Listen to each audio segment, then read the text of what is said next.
नमस्कार, आदाब, सत श्री अकाल, जय भीम, जोहार। मेरा नाम है नवीन कुमार। अब किसकी शामत आने वाली है? अडानी की और आएगी या अंबानी का नंबर लगेगा या फिर मोदी जी के किसी और मित्र घराने का या मोदी के पसंदीदा अरबपतियों से अलग किसी और कंपनी का कांड खुलेगा? देखिए, अमेरिकी short seller firm Hindenburg research ने एक बहुत बड़ा धमाका करने का ऐलान किया। याद है, उसके पिछले धमाके ने अडानी को हिला दिया था। इस बार तो हिंडनबर्ग के आधे लाइन के ट्वीट ने ही भारत में हड़कंप मचा दिया है। 10 अगस्त को जब अक्खा इंडिया सो रहा था, तब ब्रह्म मुहूर्त में एक ट्वीट गिराया हिंडनबर्ग रिसर्च ने। समय देख लीजिए, सुबह के 5:34 पर पूर्वान। समथिंग बिग सून इंडिया, भारत वालों कुछ बड़ा होने जा रहा है। इस ट्वीट का आना था और सरकार की नींद उड़नी थी, कारोबारियों की नींद उड़नी थी। देखते ही देखते इस ट्वीट को 4 मिलियन यानी 40 लाख से ज्यादा लोग देख चुके थे। कोई 10,000 लोग रीट्वीट कर चुके थे और 10,000 से ज्यादा लोग नीचे कमेंट में लिख चुके थे कि अब क्या हंगामा बरपाने वाले हो, भारत में जल्द कुछ बड़ा होने वाला है। इस लाइन ने करोड़ों लोगों की धड़कन तेज कर डाली है और सबसे ज्यादा अडानी और अंबानी की।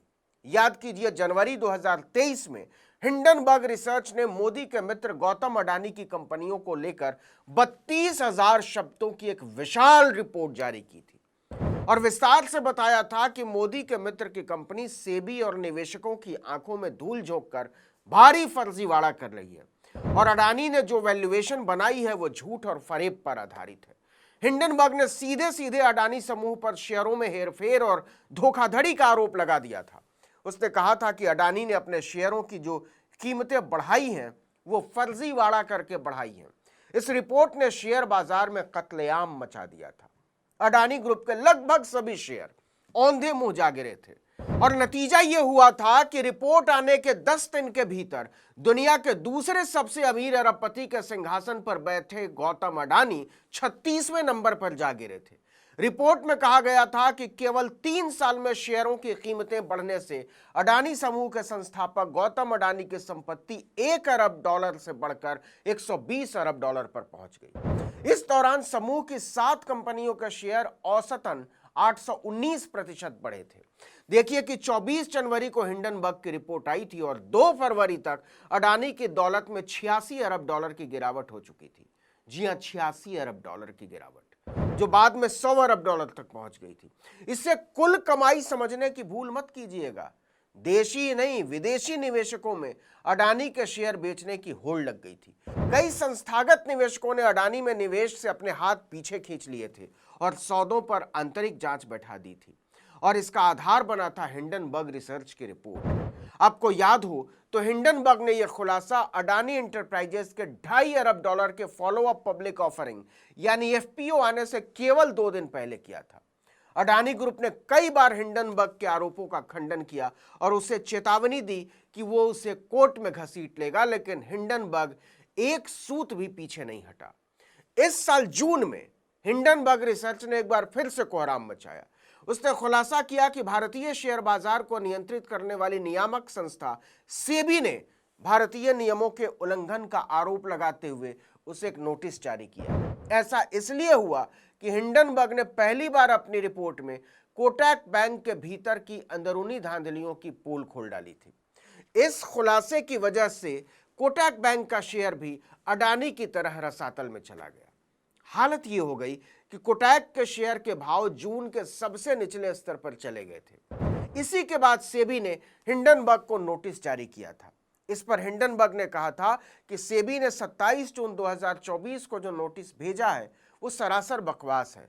हम इसको नहीं मानते क्योंकि इसको एक तय एजेंडे के तहत किसी को बचाने के लिए तैयार किया गया है।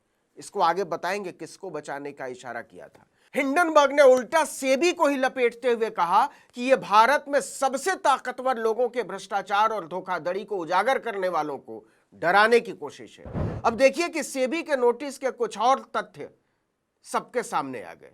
इससे खुलासा हुआ कि किंगडम कैपिटल ने कोटक महिंद्रा इन्वेस्टमेंट लिमिटेड यानी केएमआईएल में बहुत बड़ा निवेश किया है और किंगडम कैपिटल ने पिछले दिनों एक रिपोर्ट से आई बाजार में अस्थिरता का फायदा उठाकर बेहिसाब रुपया बनाया।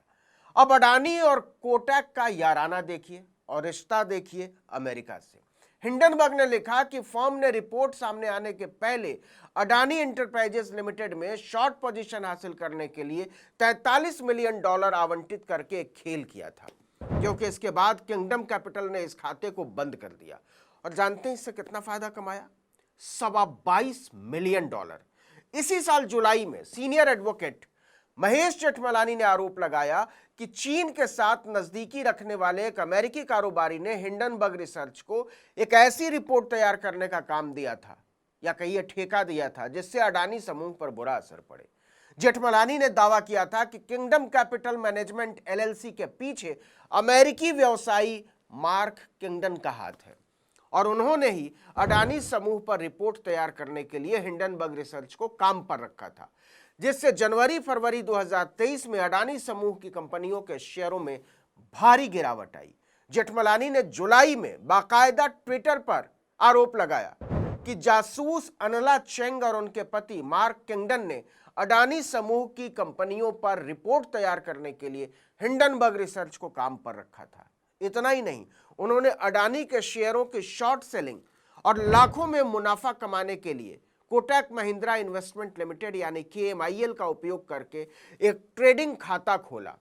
इतना ही नहीं, जेठमलानी ने चीन के साथ उन नेताओं के रिश्तों की जांच की भी मांग की थी जिन्होंने हिंडनबर्ग रिपोर्ट पर हंगामा मचाया था, अडानी समूह को निशाना बनाया था। लेकिन तब तक अडानी को पर्याप्त नुकसान हो चुका था। अब उसी हिंडनबर्ग रिसर्च ने एक ट्वीट करके सनसनी फैला दी है कि हम भारतीय बाजार पर एक नई रिपोर्ट लेकर हाजिर होने वाले हैं। इस पोस्ट के बाद से माना जा रहा है कि हिंडनबर्ग फिर से भारत की किसी बड़ी कंपनी पर जांच रिपोर्ट पेश करने वाला है, क्योंकि हिंडनबर्ग किसी छोटी मोटी कंपनी पर हाथ नहीं डालता।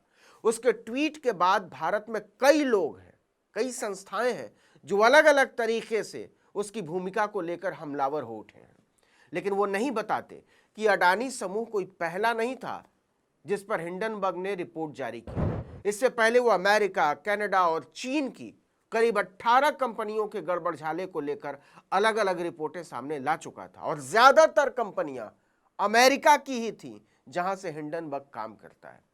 हर रिपोर्ट के बाद शेयर बाजारों में बहुत घमासान मचा। हिंडनबर्ग की सबसे हिला देने वाली रिपोर्ट अमेरिकी ऑटो सेक्टर की विशाल कंपनी निकोला में फर्जीवाड़े को लेकर थी। इस रिपोर्ट के बाद निकोला के शेयर 80% तक गिर गए थे। इसमें ऐसे ऐसे खुलासे थे जिसकी वजह से निकोला के संस्थापक और कार्यकारी अध्यक्ष ट्रेवर मिल्टन को तुरंत कंपनी से इस्तीफा देना पड़ा था।